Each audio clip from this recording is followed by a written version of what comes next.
There's a steep ridge right there. It's not comfortable with running down. He just scampered right into this dense area. It's real big too. Bet it was an 8-pounder, maybe 10. Monstrous.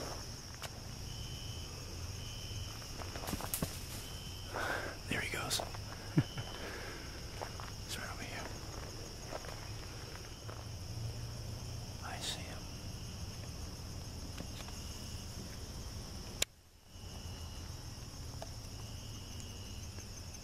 That's his back right there.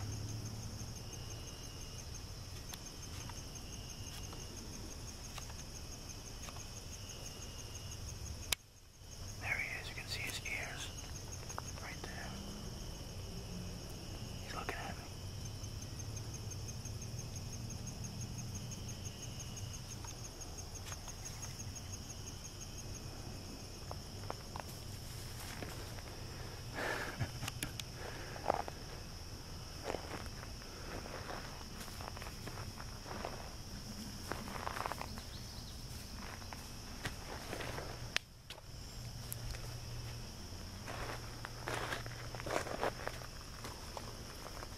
Alright, well, I'm going to let him go about his business. He just went down that ridge a little bit. From the sound of it, he probably went maybe 6 to 10 feet the most. So, no need to stress him out or anything. Later, buddy. Alright, so I've just been hiking for a little while. It's pretty sweltering out, real muggy, you know? Nasty muggy out today. Just walking down this dirt bike trail in the woods, and pretty soon I'm going to be veering off and heading down that steep ridge that was just on the edge of this trail, because down there is where a nice stream is.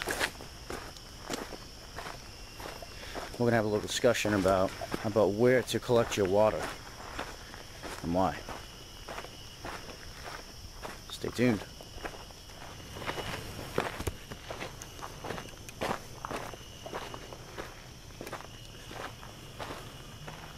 This little hidden trail, that's where we want to go. I'm gonna head right down there.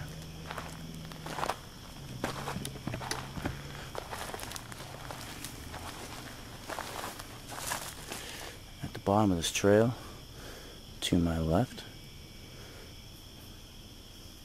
is where that rabbit scurried down. He's probably a couple 100 yards.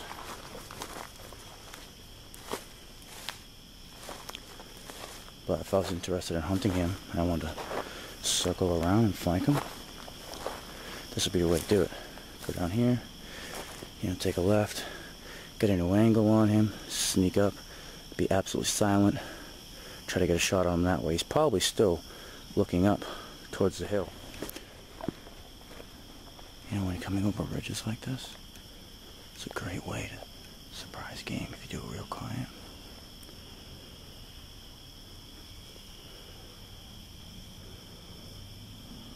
Because there's something down they don't realize I'm up here now. Then I can get an angle on them.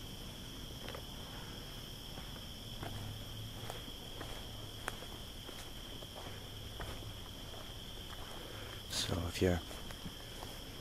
you're hunting, you go over a ridge like that, you want to do it real quiet, real slow.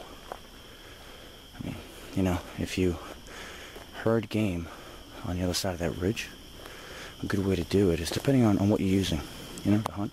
You could be using a pellet gun, a shotgun, a rifle, bow and arrow, whatever the case is, slingshot, atlatl,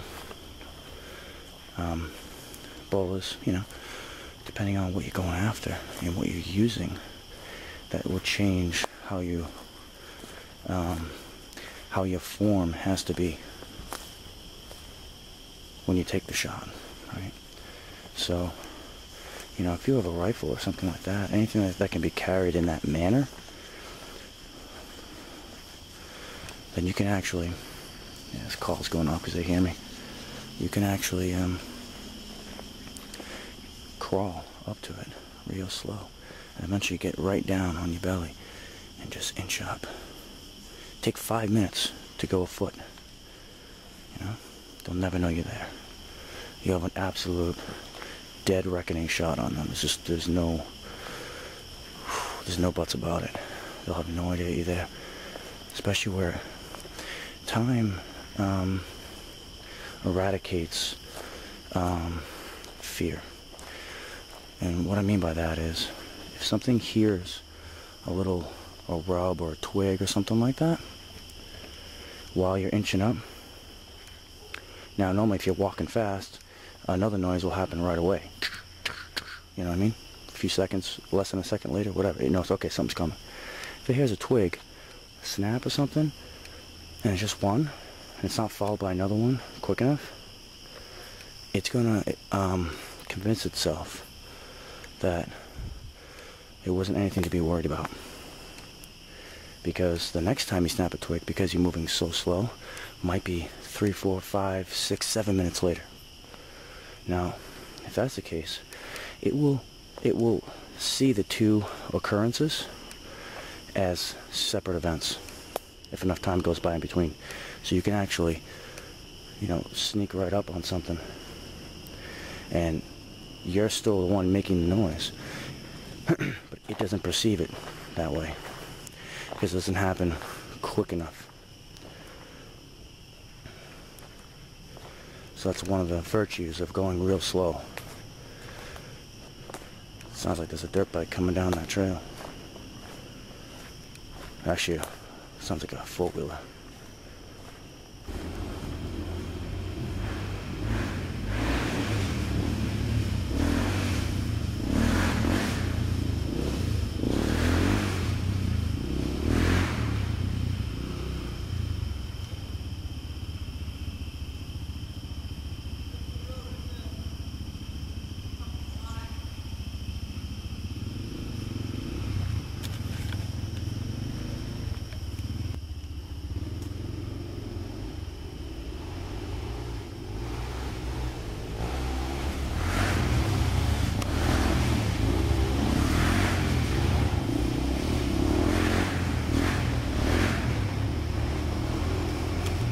There you go.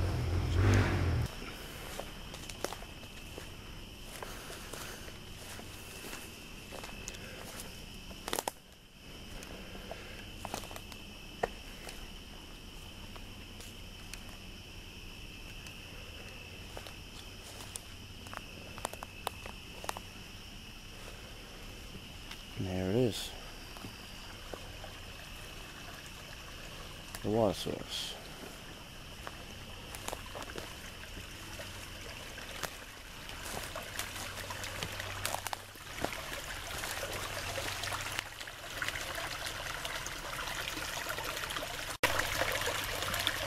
Alright, so it has a nice little stream.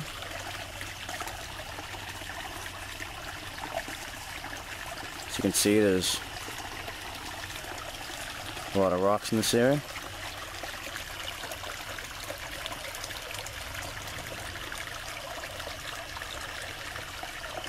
The stream carries on down that way.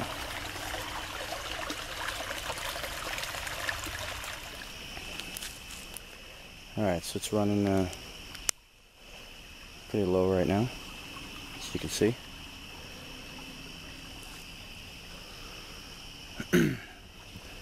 Now, why is this a good stream to choose as a water source? Well,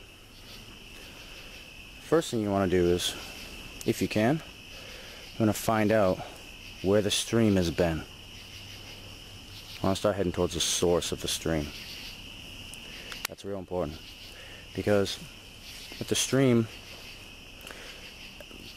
200 yards up has, you know, a dead deer laying in it, you obviously don't want to be gathering water at that spot, right? So you want to keep moving towards the source. Then you can take, eventually, you can take the water, collect it from the stream or river, whatever it is, closer to the source, because the longer the river's running, the more chances there are for things like that to happen, where there to be you know, bacterial infections and things like that in it. So one thing I like to do is try to find the source if I can.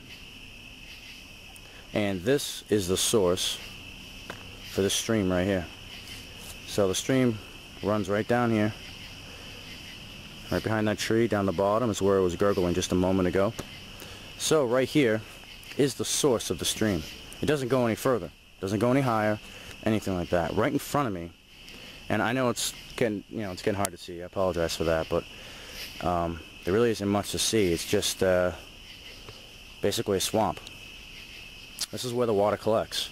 We have, see, the sunlight starts there. Well, that means all here is land. So that's a ridge right there. So the land is pitched down, heading into this spot right here. Same thing with the other side. Land starts up there. It's that big ridge with that main trail. It comes all the way down to where I am here now. So this is the low area. So all the runoff of the rain, everything like that, the snow when it melts, everything ends up in this one swamp. And it just comes out of the swamp, turns into the stream, heads off in that direction. As you can see right down there, that's a stream right there.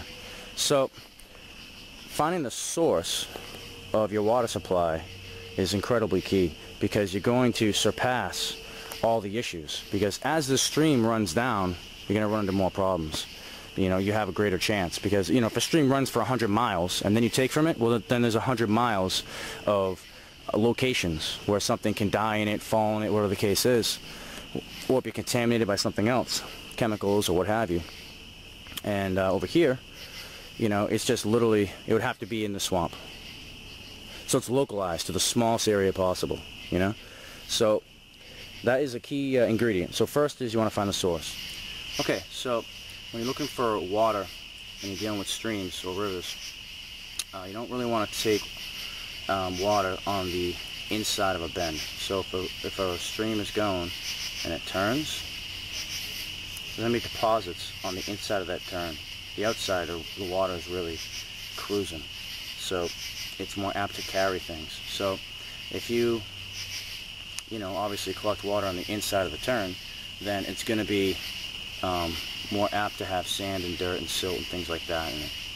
Now another way to find a good spot that has say less silt in it is not gathering water where it's the bottom is all sand, you know, where it's all like silty sand bottom. Then that means that that part of the river is really full of it, you know, because it keeps dropping in that area. If you can find a spot of the river or the stream that has a mostly rock bottom, you know, like over like a little waterfall or things like that, which is what I have right next to me here, nice rock break, nice waterfall. The water is going to be it's going to be cleaner. It's going to have less silt in it, because that means that if the water is dropping silt in an area and the bottom is all filled with silt, really powdery sand, well, it must have picked it up somewhere. So if you look further up the river and all of a sudden there's the silt isn't there anymore, well, then that means that somewhere in between that point and the point that you saw, the river picked up the silt. There's something eroding from the side or what have you. So the river picked up the silt, and maybe it slowed down. Maybe it got wider in that other area, so it slowed down and all that silt dropped. So it all depends, you know. So if you can find an area that's before the silt deposit, then you'll have cleaner water. You know, your water won't taste silty, it won't be as brown. And always don't forget to boil your water, of course, because it's the only 100% effective way to kill, you know, Giardia and Cryptosporidium cysts and all of that.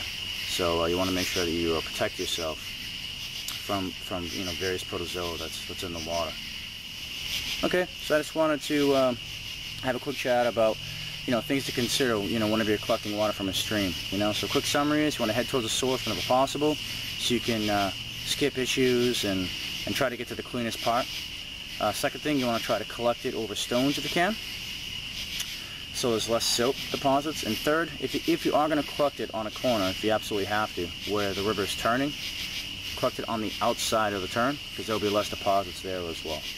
This is Native Survival. Appreciate your views, comments, your support. See you in the next one. Take care.